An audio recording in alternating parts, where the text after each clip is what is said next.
canto bien. Esto parece una sintonía de campamento. Eso, ahora sí. Pero porque además el conocimiento que nos aportas es importante también. Yo creo que sí, lo que pasa es que me he quedado impresionado con Carmen, porque oye, yo no canto ni en la ducha. Y tiene una voz que es como una sirena, una maravilla. Y con tan solo 24 añitos. Bueno, vamos a irnos a Pompeya. Vamos. Venga.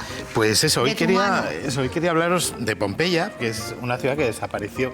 No se sabe si un verano o un otoño, hay dudas, pero que desapareció por una erupción, como todos sabemos, en el año 79 de nuestra era, y que fue descubierta o redescubierta en 1748 gracias a Carlos III, el rey de España, que entonces era rey de Nápoles.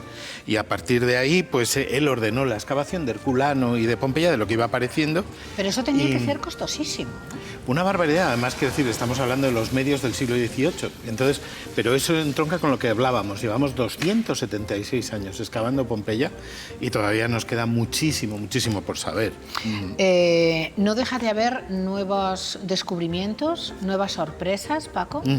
Todo el tiempo. Pompeya es que al final es como una ciudad congelada en el tiempo. Entonces, en el momento de la erupción. Entonces, cada vez que se excava algo, estamos viendo cómo estaba en ese instante preciso en el que fue arrasado. Entonces, bueno, como ningún otro yacimiento, Pompeya nos permite saber cómo vivían los romanos hace 2000 años. Sobre la vida cotidiana de los romanos normales, casi todo lo que sabemos es gracias a Pompeya. O sea, que quedó perfectamente reflejado. Tuvo que ser una erupción tremenda.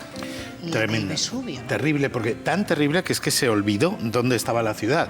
O sea, la colina bajo la que se escondía la llamaban Civitas, ciudad, ¿no? Pero era un lugar maldito, ¿no? Aunque la erupción duró días y se supone que la mayoría de los supuestos 20.000 habitantes que tenía la ciudad pudieron escapar, pues hubo gente que se quedó hasta última hora, y esta gente que se quedó a última hora sufrió una serie de nubes piroplásticas, que es como se llaman, una especie de olas que bajaron de olas de ceniza ardiente, que bajaron desde el Vesubio a unos 400 grados centígrados y a más de 200 kilómetros por hora, y por donde pasaron lo dejaron. ¿200 kilómetros por hora? 200 kilómetros por hora. Es que no te salva. Una barbaridad, no. Entonces, quiero decir, y 400 grados, te vaporiza en el instante en que toma contacto contigo, y eso es lo que, seguido por la capa de ceniza, 20 metros de ceniza, que cubrieron partes de la ciudad, pues digamos que su desgracia fue que preservaron perfectamente todo en el instante en el que estaba.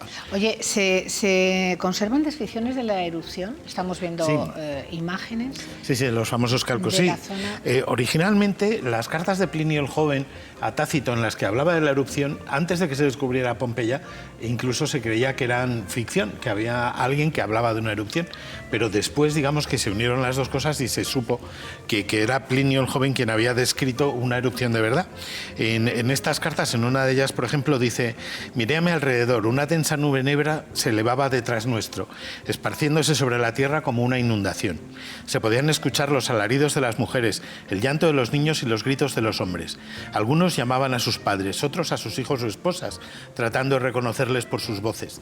Fue terrible, se hizo de noche del todo, para siempre. Tremendo. Varios días apuntabas. Bueno, pero gracias a esa desgracia, Paco, hemos podido averiguar cómo se vivió. Así es. Hace más de 2000 años. Así es, gracias a esa erupción sabemos... ¿Cómo vivíamos nosotros? Porque venimos de los romanos. Somos romanos, al final. Sabemos cómo se descubrió, o sea, cómo se destruyó esa ciudad y cómo estaba en ese instante, porque es que el pan se quedó en el horno, en la barra de algún bar se quedó el cambio de haber pagado, o sea, es que se quedó congelado, el cubo de pintura ha caído. Y bueno, lo que sí hay que recordar es que ha habido más erupciones, esta es la importante, pero la última fue en 1944, no que hace tanto. poco. Y de hecho, de 1944 a aquí es el máximo periodo en el que haya estado el Vesubio sin una erupción. O sea, que lo dejas ahí,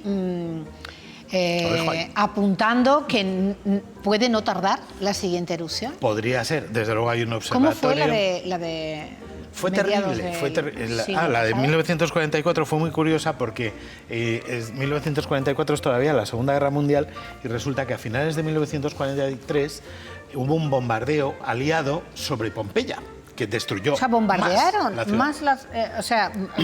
Sí. se equivocó el plan de vuelo o lo que sea y bombardearon Pompeya. las ruinas de Pompeya, con lo cual se perdieron cosas para siempre. Evidentemente fue... Más de 200 bombas. Más de 200 bombas cayeron en el yacimiento y destruyendo pues lo que pillaban a su paso. Entonces, claro, fue un bombardeo de los aliados, no fue un bombardeo de americano o inglés. Sí. Y lo que es muy curioso es que en 1944, cuando fue esta última erupción del Vesubio, mira, estamos viendo aquí los bombardeos, Sí. Cuando fue esta última erupción, justo una base aérea de los Estados Unidos, la base del Escuadrón 340, fue destruido totalmente por la erupción del Vesubio del 44. O sea, quiero decir, la última erupción destruyó a los que destruyeron Pompeya la última vez. No sé si es un poco una venganza de los dioses del Vesubio. Sí. Pero vamos, bueno, fue terrible. esperemos que no haya. Claro que no. Sino próxima, que dé tiempo, porque claro, esto no se puede evitar, ¿no? Cuando No, tienes un cuando volcán, un fíjate el volcán, último que hemos claro. vivido nosotros, Sí, en Canarias, arrasa fue... con lo que sea. Pero esto fue terrible porque aparte ni siquiera los pompeyanos no sabían que el Vesubio era un volcán. O sea, es una montaña que estalló para ellos. Fue tremendo. O sea.